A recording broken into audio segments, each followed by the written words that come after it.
Imagine an aircraft so notoriously difficult to fly that its history feels more like a satirical comedy written by frustrated engineers than a military record. A machine designed by a committee that simply could not make its mind up. Powered by an engine that was snatched away at the most critical moment, and forced to find its purpose in a war that was already ending. Today, we are taking an exhaustive look at one of the most unlucky aircraft to ever grace a carrier deck, the Blackburn Firebrand. This isn't just a story about a plane, it's a deep dive into an aviation tragedy where the laws of aesthetics, the Royal Navy's requirements, and common sense were constantly at war. The history of this machine is peculiar.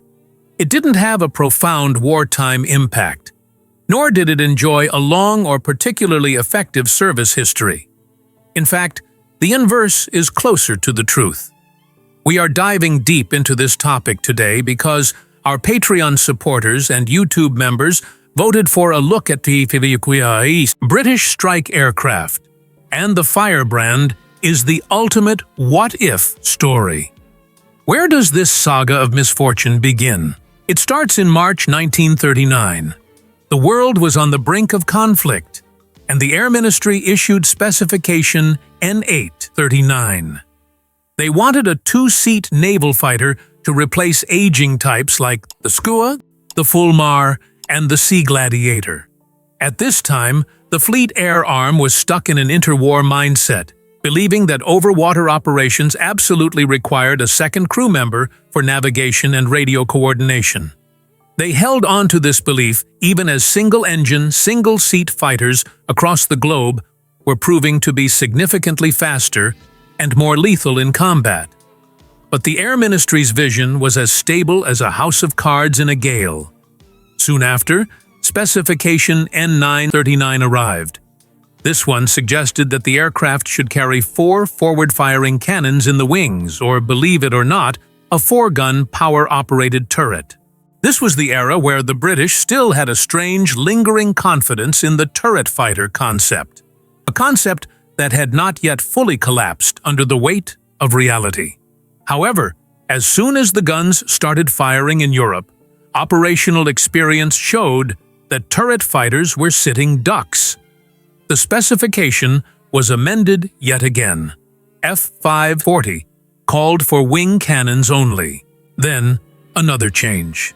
Specification N8 abandoned the two-seat requirement entirely, opting for a single-seat design. Because the project had morphed so many times in such a short window, the ministry bundled all these changes into a brand new specification, N1140. That is 5 different sets of requirements in a single year. Blackburn's chief designer, G.E. Petty, must have felt like he was chasing a ghost. Despite the bureaucratic chaos, Blackburn's design, the B-37, emerged as the frontrunner. It was competing against Hawker's P-1009, which was essentially just a navalized version of the Typhoon. Blackburn actually had a theoretical advantage here. They were building a purpose-built carrier fighter from scratch, rather than trying to cram a land-based aircraft into the cramped, salt-sprayed life of a ship-borne plane. The heart of the B-37 was its engine, the Napier Sabre III. This was a monster of a power plant, a 36.7 liters, 24-cylinder, liquid-cooled H-type engine. It was rated at over 2,300 horsepower. On paper, this gave the Firebrand performance levels that were light years ahead of anything else in the Fleet Air Arm's inventory. It put this naval plane in the same power category as the high-performance RAF interceptors. The resulting airframe was massive.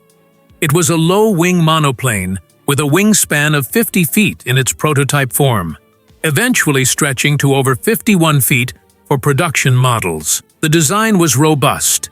It featured a strong 2-spar center section to house the heavy retractable undercarriage and massive Fowler flaps to try and drag the landing speed down to something manageable for a carrier deck.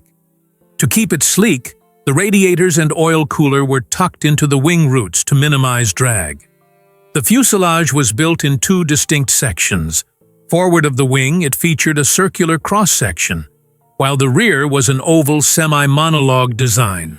The tail arrangement was reminiscent of the earlier Sock, with the fin and rudder set well forward of the tailplane to ensure the airflow remained as clean as possible. The planned armament was heavy. 4 20mm Hispano cannons mounted in the outer wing panels. With an all-up weight of approximately 13,600 pounds, the Firebrand was projected to reach a top speed of 353 miles per hour, with a service ceiling exceeding 32,000 feet.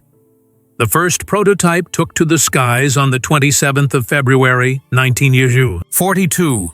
It was then passed to the Aeroplane and Armament Experimental Establishment at Boscombe Down for further evaluations. The test pilots confirmed that the wing and flap system did indeed provide the lift needed for carrier work. But there was a catch, several catches actually. The directional control during the final approach was described as poor, and the visibility from the cockpit was heavily criticized. Because of that massive Sabre engine, the nose was so long that a pilot trying to land on a deck basically had to guess where the ship was. Development continued with small, incremental changes to improve handling, and they even added racks for 2 500-pound bombs. But while the plane wasn't fundamentally broken yet, it wasn't standing out. It was just adequate, and in the middle of a world war, adequate usually isn't enough when better options like the Corsair or Seafire are available. If you are finding this breakdown of British engineering history fascinating, don't forget to subscribe for more World War real stories. We dive into the archives to bring you the truth behind the most complex machines of the 20th century. In early 1943, the Firebrand's fate was snatched out of Blackburn's hands.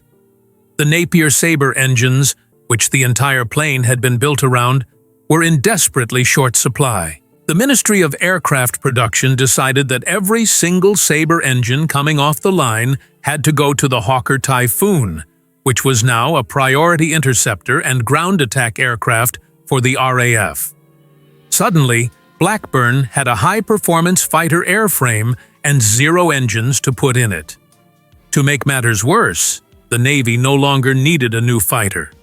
The Supermarine Seafire was already in service, and American naval fighters like the Hellcat were pouring in via Lend-Lease. The Firebrand had lost its engine and its reason to exist. But the ministry didn't want to waste the expensive development work.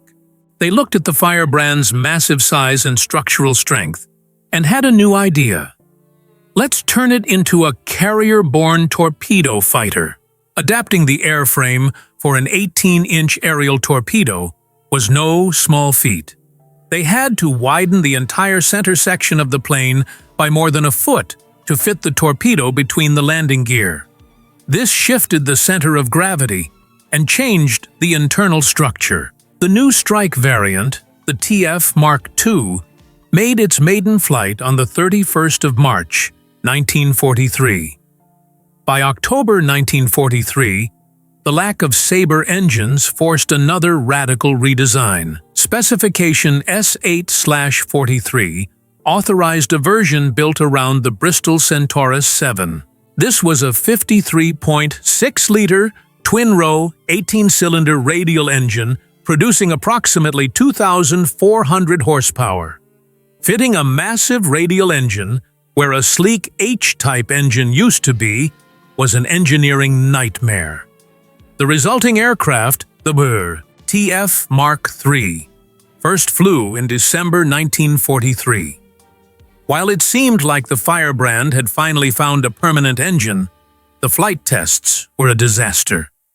The Centaurus produced so much torque that during takeoff with full flaps, the aircraft would violently veer to one side. There was a very real chance of the plane spearing off the carrier deck or crashing into the ship's tower. Forward visibility remained abysmal. The tail hook was too weak, and the plane had a habit of dropping a wing during stalls. It was, quite literally, a widowmaker waiting to happen. Unsurprisingly, when the first Firebrands were delivered in November 1944, they weren't allowed anywhere near the front lines. Instead, they were used for trials to see if they could actually be fixed. This led to the TF Mark V, which aimed to make the plane less lethal.